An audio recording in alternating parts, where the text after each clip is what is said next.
But in terms of it being unprovable, it's really difficult with things this far, right? But what you can do if you are in that situation is you can call for an FBI investigation, and he wouldn't say that. You know, if you're innocent and someone lobbed these false accusations against you, which is what the right was saying, then like for me personally, I'd be saying investigate, talk to every single person, you know, that was there. Yeah. But even when we got an investigation, the scope was limited, and then we were told that it was expanded when in actuality that wasn't the case. I mean, Deborah Ramirez gave them more witnesses they didn't talk to. They didn't interview Christine Blasey Ford. They didn't interview Kavanaugh. So I mean, if you're innocent, he wasn't acting like someone who was innocent. But again, I do think that you brought up such a good point, Ben, in saying that you can't just rely on this when it comes to the Supreme Court, because people are going to overlook it on the right. You have to attack them on the substance. Democrats should have done both simultaneously. I think it's true. They just didn't know what to do. They just didn't know how to fight him. I think it's true in government across the board. I mean, what if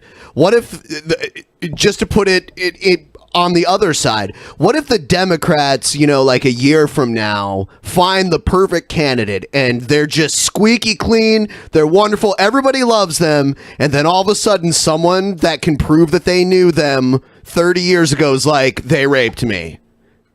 And there's no way to prove it, but there's no way to disprove it either. You don't think that's going to hurt their campaign? Anybody can do it, too. Look, of course it can hurt their campaign, but you also have to look at it. And Mike, I think, already kind of touched on this. It was his behavior when they actually did talk to him. I mean, you saw the SNL send-up of it, right? And I realized that's not the real... If the cops ask me, did you kill so-and-so? And I say, I would prefer not to answer that question without... Or, you know, I would prefer to plead the fifth on that question. Does that mean I'm guilty because I'm acting guilty? So, yeah. No, that's a constitutional right, isn't it?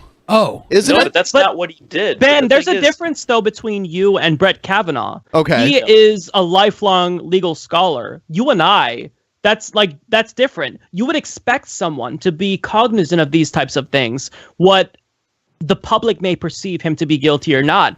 And it was pretty clear that he had something to hide. Again, like I said, if you're not guilty, you say, you can look into my entire record. I'll have it all open. And being someone who is a judge, he should know that, but he didn't do that, which is different, you know. No, he brought freaking calendars from 1982. Yeah, to the, he could have been. He could have. You know what? He could have been hiding something else unrelated to this that he didn't want people to see. Who knows? But sure, I don't think that your entire private life should be out in the open to be investigated just because of an accusation without real evidence behind it. That's just how I feel. What would constitute real evidence from that long ago? I mean, like you could still smell it on his fingers. Well, why did she wait? Why did she wait until he was about to be a member of the Supreme Court for this to come out? Though, actually, Mitch McConnell was very, very clear that Donald Trump should not pick Kavanaugh, because I think they knew about this, because she actually began to, I think it was back in July, she submitted the letter back when he was being floated, and there were inklings of this being an issue. But here's the thing. They still picked him anyway. And Zonstar just kind of touched on this. How can you prove it? Okay, that's the exact problem I have with this. It's unfalsifiable. You know, so then she should say. Then she should have said nothing, even though she knew this. Well, I mean, there were other people at the party. Actually, I think she should have, and not because I'm like, yeah, that's what you get. Keep your mouth shut. All the negative. He's in the Supreme Court anyway, and all she got out of it is all the negativity that's a part of her life now because of it. So yeah, I don't. Well, look, I think she should have said something about it when there was evidence that it happened. When there was real evidence that she could have taken to the police, and sure, like whatever. There's different. It's not that simple, though, man. Listen, like I have sexual assault survivors in my family. Sure. Never, ever, ever came out. Never told. Like it's not that simple to just be like, oh, I have to go talk to someone immediately. Like there's this feeling of embarrassment. Oh, I understand. Dirty. I understand. Yep. I understand. I understand why she didn't do it, but then to try to report it 30 years later, When I understand why people don't do it, and me saying she should have reported it sooner or not reported it 30 years later doesn't take away from my understanding as to why she didn't when it allegedly actually happened. I'm saying it's hard to do it now and be like, hey, this actually did happen. I didn't say anything about it then. Now I'm saying something about it. Now when everything's on the line, I'm going to say something about it. It's look, we I don't can't think do that. There's a clear answer to this because this is messy, right? Right. So here's what I say. This is what I say to kind of because look, I think you're making points that a lot of people are making who are actually trying to have a conversation about what we do in these instances. And all you can do is you do an investigation and you present the American people with the facts. Odds are, the right's still going to support him and the left is going to reject him. But as long as you put the facts out there, then that's what matters. I mean, look at the situation in Minnesota. Keith Ellison is running for attorney general. There's been 2 former ex-girlfriends who have accused him of domestic abuse. And he's doing what you need to do. And based on how that turns out, then I think that you need to make your decision. He said, FBI, you can look into everything. You can investigate it. His ex-girlfriend is saying, I have a videotape of this. So he's doing what needs to be done in this situation. Now, if he is guilty, if the FBI does conclude, there's a sufficient amount of evidence to determine that what she's saying is correct, then I think that the left would, in fact, say, because the left is a lot less tribalistic. Look at Al Franken. Look at John Conyers. Do you think the right would do this? So, I mean, I do see what you're saying because these things are difficult to prove, and it really didn't behoove Christine Blasey Ford to come forward. But I think that maybe she thought coming forward would be an example to other sexual assault survivors, which is important. And she didn't even tell her own husband about this. I think it came out in therapy sessions back in 2012, because these are things that are very It's not a good example though, because look what happened to her. You just mentioned all of the bad shit that's happening to her.